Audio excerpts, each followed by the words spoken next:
Dominique Mercier, le bipolaire sculpteur sur métaux. Bonjour Dominique, Bonjour. présentez-vous. Alors, je m'appelle Dominique Mercier.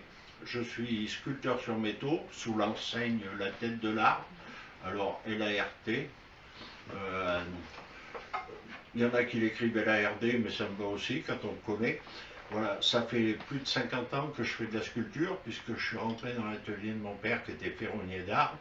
Et à 6 ans, je savais souder. Donc, j'ai plus de 50 ans d'expérience dans le métal. Voilà. Tous mes métiers ont tourné autour de ça.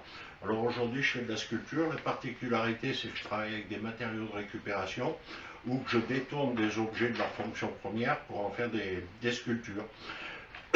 Et généralement, ça plaît relativement aux gens.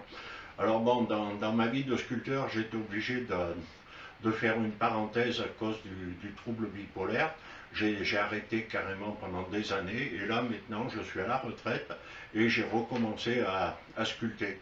Donc je vais me mettre en conformité vis-à-vis de la fiscalité pour pouvoir de nouveau exposer mes œuvres et les vendre. Pour l'instant je fais ça en tant qu'amateur, mais c'est un statut qui ne me convient pas du tout parce que j'apparente ça à du travail au noir vu que je ne paye pas de charge. Bon, alors je vais faire en sorte de pouvoir redémarrer la sculpture carrément en tant que travail, voilà, en plus de ma retraite. Et quelle est l'envie de commencer dans ce milieu-là? L'envie, c'est mon père qui me l'a donné, hein. Je suis rentré dans son atelier, j'avais 4 ans. À 6 ans, je savais souder. Et puis, du coup, j'ai eu cette passion pour le métal. J'ai essayé différentes choses. J'ai essayé de travailler le bois, la pierre. Et en fait, je suis toujours revenu au métal. Toute ma carrière professionnelle a tourné autour du métal, en serrurerie, en ferronnerie d'art, en soudure. Voilà. Et où peut-on voir vos sculptures? Alors mes sculptures, moi j'ai une particularité. Pour l'instant, vous voyez, c'est marqué salle d'expo au fond, mais là c'est le joyeux bordel parce que c'est l'ancien garage. Donc je vais le vider et je ferai une salle d'expo dans mon atelier. Donc les gens aiment bien venir dans l'atelier de l'artiste pour le rencontrer. Et puis en même temps, il y aura une petite salle d'expo. Mais pour l'instant, ce que je fais, c'est que toutes mes sculptures en avant-première sont exposées au CACO chez mon ami Kevin Kick. Il me débarrasse toujours un petit coin très gentiment pour que je puisse montrer en avant-première mes sculptures. Voilà, donc si vous voulez voir des pièces à moi, pour l'instant c'est au CACO, rue des Courtiaux, c'est le restaurant de Kevin, le CACO, et donc je les mets là-bas. Voilà. Et autrement, je traîne un petit peu dans l'atelier à droite à gauche, j'en mets un petit peu dans la maison, un petit peu dans l'atelier. Voilà. Mais pour l'instant, c'est pas encore tout à fait au point l'exposition. Votre atelier se situe où? Alors, mon atelier il se situe à Rouillaba, sur la commune d'Eda, au bord du lac d'Eda. J'y suis né il y a 62 ans et j'ai jamais quitté la région, enfin, sauf pour raisons professionnelles ou autres, mais j'ai toujours été ici. C'est mon petit coin à moi. Voilà. Quelle personne connue avez-vous fait des sculptures? Alors, des gens connus pour qui j'ai fait des sculptures, on va déjà commencer par servir les copains. Kevin Kick, déjà, c'est quand même quelqu'un de connu, parce que la manivelle, tout le monde connaît en France, hein, et ça a été disque d'or. Raphaël Geminiani, 97 ans. Raphaël Geminiani, c'est une légende du Tour de France, le grand fusil. Et ça a été un cycliste hors pair. Raphaël, c'est un copain à moi. Voilà. J'ai aussi, par exemple, Olivier Villa. J'ai Patrick Sébastien, j'ai les Baudins, voilà, des gens comme ça. Parce que forcément, vu que je travaille dans un milieu artistique, je côtoie d'autres artistes, d'autres milieux. Voilà. Vos sculptures sont-elles toutes différentes ou se La ressemblent? particularité de mes sculptures, c'est que à chaque fois, c'est des pièces uniques au monde. Alors, par exemple, si je fabrique une guitare électrique en sculpture et que quelqu'un vient me dire je veux la même, et ben non, ça sera pas la même. Elle sera forcément différente parce que je ne vais pas me servir d'une sculpture en modèle pour en faire une autre. On n'est pas chez Michelin, je ne travaille pas à la chaîne. Voilà, donc toutes mes pièces sont différentes et du coup elles sont toutes uniques au monde. Est-ce qu'il y a des personnes qui viennent vous voir dans votre atelier et vous demandent par exemple des sculptures qu'ils aimeraient avoir et des idées à eux et que vous voulez fabriquer?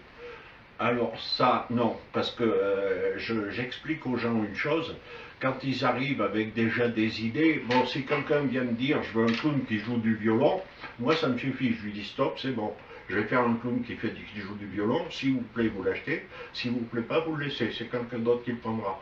Mais vous n'allez pas arriver avec des dessins, des dimensions, enfin dimensions à la limite j'accepte parce que bon je vais pas faire une sculpture d'1 mètre de haut s'il a la place pour en mettre une de 30 cm, mais j'aime qu'on me laisse travailler. Il faut comprendre une chose, c'est que moi je ne suis pas artisan, je ne travaille pas pour vos désirs, je suis artiste, je travaille pour mon plaisir. Donc les sculptures, c'est moi qui les fais. Les gens qui arrivent en disant je veux ci, je veux ça, je leur dis écoutez, allez voir un artisan. Voilà.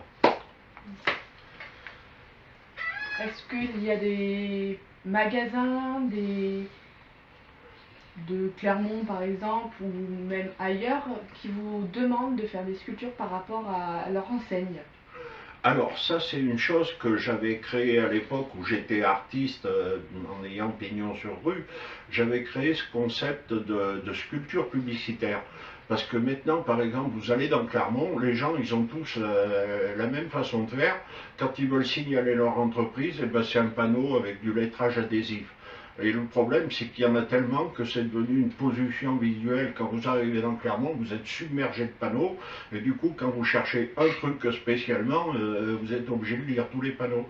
Alors moi, j'ai créé ce concept de sculpture publicitaire où je fais une sculpture assez grande et où du coup les gens, ça les frappe tout de suite.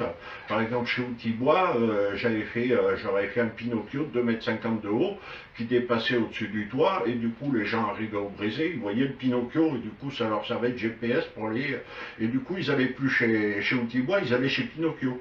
Mais bon, eux ils savaient jouer le jeu aussi, tout leur papier en tête, leur facturier et tout était avec un petit logo avec le Pinocchio, c'est une chose qui marche formidablement bien. Et j'ai plusieurs clients qui m'ont demandé des sculptures publicitaires et c'est vrai que ça attire l'œil tout de suite. Vincent Gillard qui était peintre en lettres dans la zone de Cournon, je lui avais fait un automate.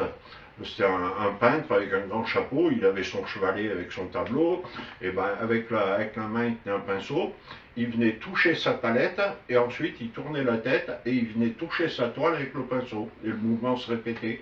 Mais du coup les gens, et ben, quand on leur demandait où était chez Gillard, ils disaient ben, tu peux pas le louper, il y a une grande sculpture devant l'entrée, tu le verras tout de suite.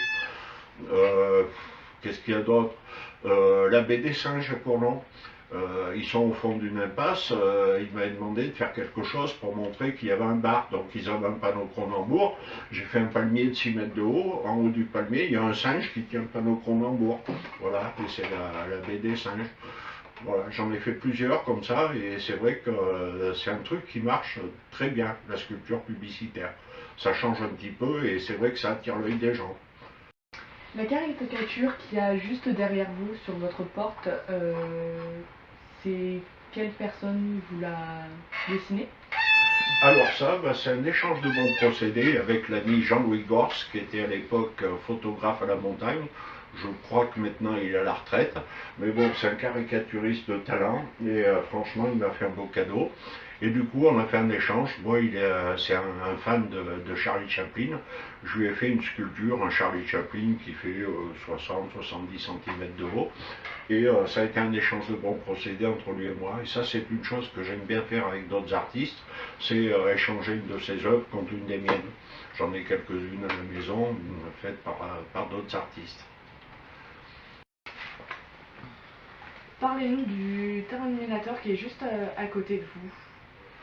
Alors le Terminator, bon ben là aussi encore une fois c'est fait avec des matériaux de récupération ou des matériaux détournés de leur fonction première. Alors c'est une pièce qui irait bien par exemple dans un garage automobile ou dans une concession de voitures, parce que c'est fabriqué principalement avec des pièces récupérées sur des voitures à la casse. Bon, il y a des boules de pétanque, il y a de l'outillage, voilà. Et ce qu'il faut savoir, c'est qu'une pièce comme ça, moi, il faut que j'achète tous les matériaux, hein, même quand je vais à la casse, on me fait payer les pièces. Donc déjà, j'ai pratiquement 1000 euros de fourniture pour faire une pièce comme ça. Voilà.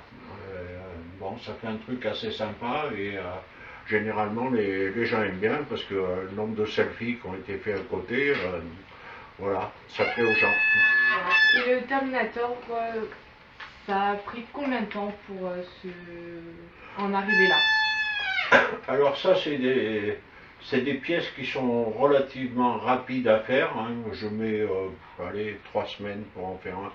Voilà, pour trouver les bonnes postures, parce que bon, c'est aussi ça, on assemble des pièces mécaniques, mais il faut que ça fasse quelque chose de cohérent, de beau à regarder, donc il y a un petit peu de boulot, mais malgré tout, bon, c'est pas énorme, là, sur une sculpture comme ça, je passe à peu près 3 semaines, alors que j'en ai d'autres où je vais passer beaucoup plus.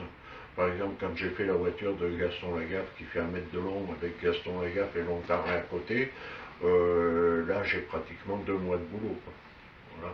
Et je travaille pas à 169 heures. Moi. Quand on est artiste, on est capable de se lever à 3 heures du matin pour attaquer. Hein. Et quand vous faites ces sculptures-là, vous les dessinez ou c'est l'idée vous vienne Ah non, je dessine rien. Même la voiture de Gaston Lagaffe, j'ai pas fait un seul dessin. Ce qu'il faut savoir quand je fais une sculpture, c'est que je commence d'abord par regarder ce qui sera invariable au niveau dimension. Par exemple, là, pour faire le Terminator, bon, j'ai trouvé un crâne sur Internet que j'ai acheté pour une question de facilité. Bon, à partir du moment où j'ai le crâne, moi, je proportionne l'ensemble, mais c'est tout à l'œil, quoi. Je prends des cotes, des fois sur moi même. Je me dis, bon, de là à là, ça fait tant. Bon, le Terminator, il est plus costaud que moi, ça fait ça. Je mesure, et puis je dis, ça y est, voilà, j'ai la largeur, la hauteur. Bon, moi, je suis pas très grand, je fais 1m72. Je dis, bon, faut qu'il fasse 1m80, quoi, minimum. Faut pas que ce soit un gringalet, mais toutes mes proportions sont comme ça, quoi. De même que quand je fais la voiture de Gaston Lagaffe, bon, les pièces qui sont invariables, ça va être par exemple les roues ou les phares de la voiture. Donc j'achète des phares de vélo, j'achète des roues de trottinette électrique, et à partir de là, j'ai les dimensions. Je sais que ma voiture va faire 1 mètre par 60 cm de haut. Mais ça, c'est dû à vue d'œil, et puis bon, c'est l'expérience et ce qu'on pourrait appeler le talent chez les artistes.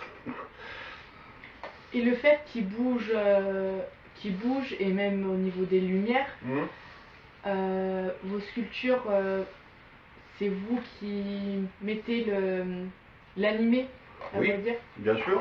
Alors là, par exemple, la tête, elle est alimentée par un moteur tourne-broche. Normalement, c'est fait pour faire tourner un poulet dans un four. Bon, moi, ça fait tourner la tête du Terminator, et puis après, bon, c'est de l'électricité. Hein. Il y a un clignotant pour imiter le cœur qui bat, il y a des voyants, il y a les yeux qui s'allument comme sur le vrai Terminator. Voilà. Alors après, bon, j'ai des sculptures qui sont animées électriquement. Par exemple, ce que j'avais fait chez Vincent Gillard, c'était un automate. Donc là, il y a des roulements à billes, il y a des renvois, il y a des moteurs. Voilà. Mais je fais aussi beaucoup de sculptures fixes.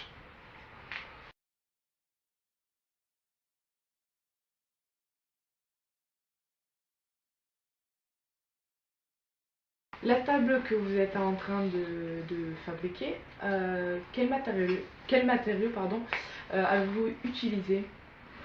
Eh ben, là, de la récup, c'est un pied de machine à coudre Singer.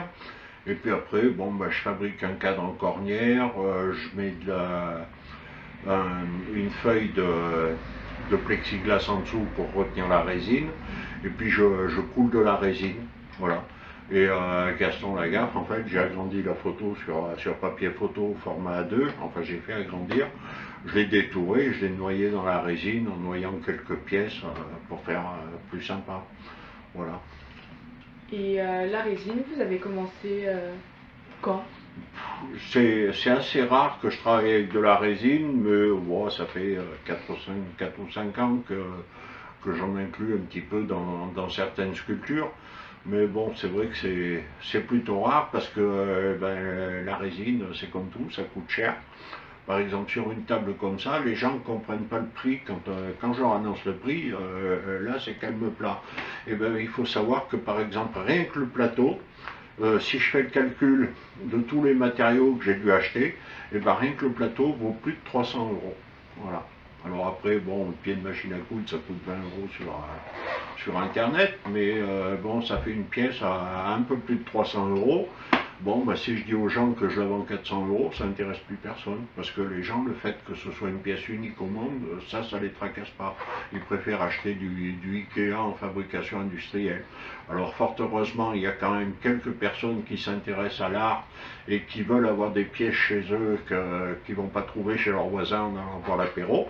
Voilà, c'est ce qui sauve un petit peu les meubles, mais c'est vrai qu'on a du mal à vendre aujourd'hui parce que les matériaux sont tellement chers que plus ça va, moins on fait de bénéfices, quoi. Moi, je peux même pas la vendre pour en refabriquer une autre parce qu'il faudrait que je la vende de double et là, c'est carrément pas possible, quoi. Et la table, vous avez mis combien de temps exactement pour en arriver là? Oh ben ça c'est assez rapide, hein. Alors ce qui est long, c'est les temps de séchage entre deux couches pour la résine, mais bon, il y a une semaine de boulot, quoi. Voilà, il y a une quarantaine d'heures de boulot pour faire une pièce comme ça. Et le dessin qu'il y a sur la table, c'est quoi? C'est vous qui l'avez dessiné ou Non, non, c'est une photocopie. J'ai fait un agrandissement d'une image qui me plaisait bien parce qu'on voyait Gaston avec son chat et sa mouette. Alors bon, le bas était coupé sur la photo. Moi, j'ai redessiné le bas pour avoir les mythiques espadrilles de Gaston Lagaffe. Bon, ben là, par contre, c'est pas très chialé parce qu'il faut savoir une chose, c'est qu'avec le trouble bipolaire et les traitements que je prends, je suis pris de tremblements qui sont carrément invalidants. Donc maintenant, moi, peindre des choses, et puis bon, je vais quand même pas aller voir François Lasserre pour lui demander de me dessiner deux espadrilles. Quoique, bien évidemment, il me le ferait si je lui demandais. Mais bon, j'essaye de travailler un petit peu tout seul malgré mon handicap. Et par exemple, par rapport à cet handicap, vous avez eu du mal à construire vos statues, mais est-ce que ça vous a pas soulagé de reprendre le, ce La sculpture, plaisir-là? ouais. Ben oui, c'est vrai que pendant des années, au début du traitement, le psychiatre m'a dit c'est long à mettre en place, il faut compter 1 an et demi. Et c'est vrai que pendant 2 3 ans, je regardais les tas de ferraille, je ne savais plus quoi faire avec, quoi. J'étais prêt à charger dans la remorque et à ramener chez le casseur, quoi. Et puis bon, petit à petit, c'est revenu. L'envie de créer et puis surtout l'inspiration, parce que sans inspiration, on fait rien, hein. Moi, j'ai une idée au départ, où quelqu'un me souffle une idée, ça y est, c'est parti. Moi, je suis dans mon atelier, je travaille pas H24, mais presque. Tant qu'on a l'inspiration, on fonce, quoi. Et on se fait plaisir. C'est pas du travail pour moi, c'est du plaisir. Bonus diaporama photo.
Le sourire de la fin est destiné à Kevin Kick du groupe Oiseau.